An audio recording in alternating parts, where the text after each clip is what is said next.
नमस्कार, मी सय्यद हारून अली, दैनिक जनजागृती न्यूजमध्ये आपले सहर्ष स्वागत आहे। आज दिनांक 7 जून 2024। आज आपण सिल्लोड तालुक्यातील सिल्लोड शहरामध्ये सराफा मार्केटमध्ये आपलं नामांकित दुकान विजय बीज भंडार शंकर अग्रवाल शेठच्या दुकानावर आलेलं आहे। इथं काही शेतकरी बंधू बीटी कापूस असल किंवा मक्का घेत आहे।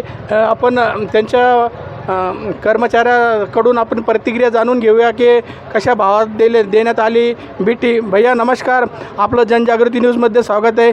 भैया आज 7 जून आहे, आज खरीप हंगामची सुरुवात झालेली आहे 2026ची।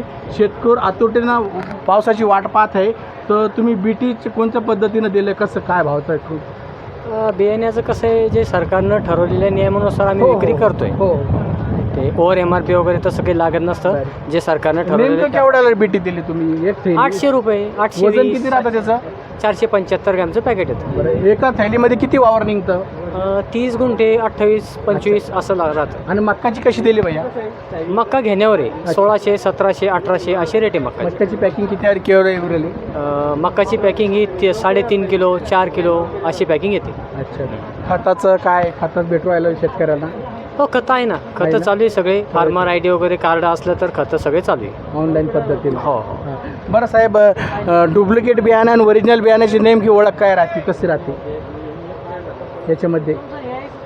हे पॅकिंग नामांकित कंपनीची बियाणे घ्या। अच्छा, त्याचं बिल घ्या दुकानदाराकडून। त्यामध्ये कसली बिल असल्यावर कोणतंच बोगस बियाणं तुम्हाला मिळणार नाही। त्याचं नाही। हे तुमचं दुकान आहे शंकर शेठ अग्रवालचं, हे नामांकित दुकान आहे। भरोशानं तुमच्याकडे येतात, तर किती तुमचं रोजचं किती विक्री होऊ राहिलं खत बी बियाणे अंदाजा? एक तरी 100 200 पॅकेट मक्का आणि कपाशीची बियाणे होते विक्री। अच्छा, तुमचं कसं आहे, भरोशावर असतं, लोकप्रिय दुकान आहे तालुक्यात आपल्या सिल्लोडमध्ये। अग्रवाल शेठ विजय बीज भंडार म्हणलं ना, एकदम राजू भैया असतील आपले मॅनेजर, हे चांगल्या पद्धतीनं वागणूक करतात, ग्राहकाशी चांगल्या पद्धतीनं बोलतात आणि योग्य दरात देतात।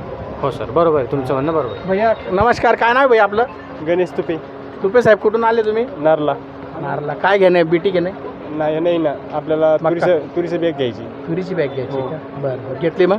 नाही घेतली ना। बरं, पावसाची वाट पाहते समजा शेतकरी, आणि पाऊस पडला की हां लागवड करायची। लागवड करायची। बाबा नाव काय तुमचं? किसन तोताराम बोराडे, कुठून आले बाबा? केरळ। काय घेतलं बी? ते आज घेतलं बी नाही बीटी घेऊन आले का कापसाची? मक्का घेऊन आले? नाही ना, अजून काही घेतलं नाही? बरं, मक्का घेतली। बाबा तुमचं नाव सांगा? विश्वनाथ देवराव पांडे, दगडवाडीची आहे का? भोकरदन तालुका? भोकरदन तालुका। हे नामांकित दुकान आहे विजय बीज भंडार, इथूनच घेता तुम्ही? म्हणजे विश्वासावर चालू आहे जग। तुमचं नाव भैया? दीपक अरुण पांडे। भैया कुठून आले तुम्ही? दगडवाडी। अच्छा, तुम्ही दगडवाडीचीच आहे का? बरं, काय बियाणं घेणार तुम्ही? आता मक्का घेतली, कपाशीची पुढे घेतली। बीटीचं कोणतं घेतलं? बारमा घेतली, कोणती घेतली? नाही, आपले कबड्डी घेतली, त्याच्यानंतर पांगा घेतला, 70-67 घेतली।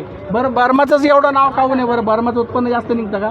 नाही, तसं काही नाही, शेती मांदळ असल्यामुळे सगळेच थोडं वाण आपले प्रत्येक क्षेत्रात 20 एकर जमीन आहे, त्याच्यामुळं मक्काचे वाण बियाणं समजा सिजंटा झालं, त्याच्यानंतर अजून पायनर कंपनीच झालं, प्रत्येक वाण 1-1 2-2 राहते समजा आपल्या। बरं, आपल्या भागात सोयाबीन काय येत नाही बरं? सोयाबीन जास्त लागवड नाही, सोयाबीन आहे। आहेच का? हो। का क्षेत्रावर अवलंबून राहतं, जिल्ह्याच्या हवामानावर?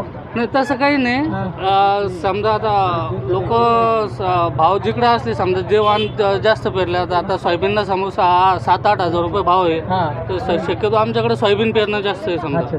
आपल्याकडे शेती असल्यामुळे मांदळ तर थोडं सगळं पेरावं लागतं आपल्याला। भोकरदन दगडवाडीचे पाहुणे इथं विजय बीज भंडारमध्ये बियाणे घेतल्याने मी शेतकऱ्याला पुन्हा हार्दिक शुभेच्छा देतो की देव भगवंतांना लवकरात लवकर पाऊस पाडावा आणि पेरणी व्हावं।